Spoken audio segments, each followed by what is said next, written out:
Assalamualaikum warahmatullahi wabarakatuh.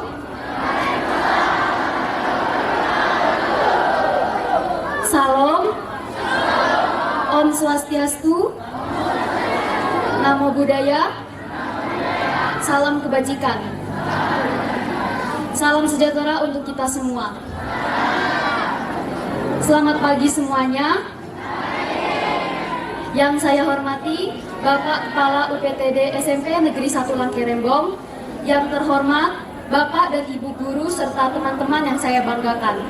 Perkenalkan, nama saya Kamelia Kirana Alfa Maisara, perwakilan dari kelas 9A yang akan mempresentasikan hasil literasi buku yang saya baca. Judul buku yang saya baca adalah Atomic Habits, Perubahan Kecil yang Memberikan Hasil Luar Biasa, karya James Clear. Saya memilih buku ini karena buku ini berkategori self-improvement atau perbaikan diri yang saya harap dapat menginspirasi kita semua. Keseluruhan dari buku Atomic Habits ini bertumpu pada satu prinsip yang menurut saya kita semua perlu tahu, yaitu 1% progress, pertumbuhan atau perkembangan 1% setiap harinya. Maksudnya apa? Kita tidak perlu bersikeras terlalu jauh untuk, wah, hari ini saya pengen langsung bisa jago ini, minggu depan saya langsung bisa jago ini. Jangan, kita mulai dari hal-hal yang kecil yang sifatnya atom. 1% saja setiap hari, kalau kita konsisten selama 365 hari, itu akan terkumpul dan akan bisa membuat kita 37 kali lebih baik daripada saat pertama kali kita mulai kebiasaan itu.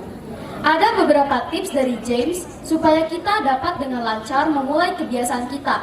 Ada 4 komponen utama, yaitu make it obvious, make it attractive, make it easy, dan make it satisfying.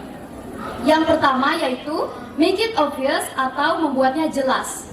Kalau kamu misalnya ingin punya kebiasaan hidup lebih sehat, contohnya, jangan bilang saya ingin makan sayur.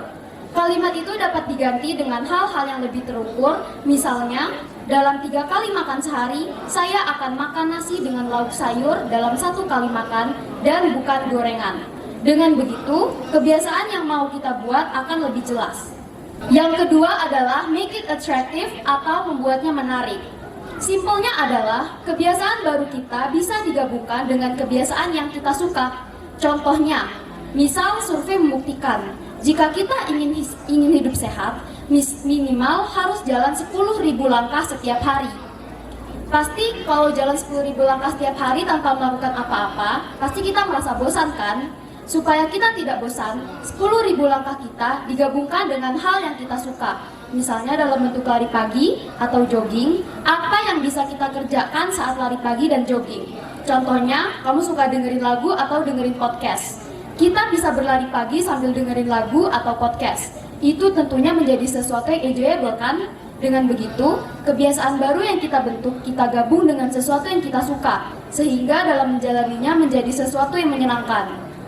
Yang ketiga, make it easy atau membuatnya simple dan mudah.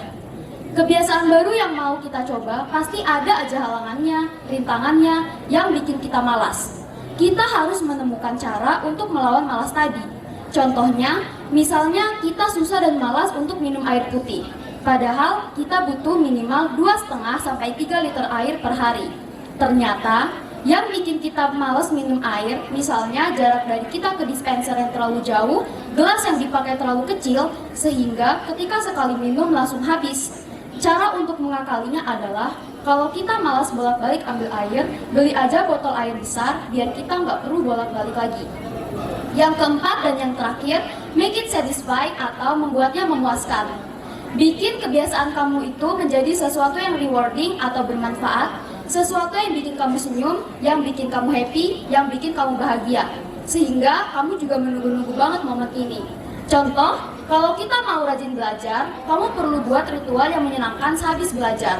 Misalnya sehabis belajar, kamu mandi, siap-siap, baru kamu lakuin hal yang kamu suka. Contohnya menonton serial kesukaan kamu atau memainkan game kesukaanmu sebagai hadiah karena udah belajar. Jadi teman-teman, bisa ingat-ingat 4 komponen utama tadi ya.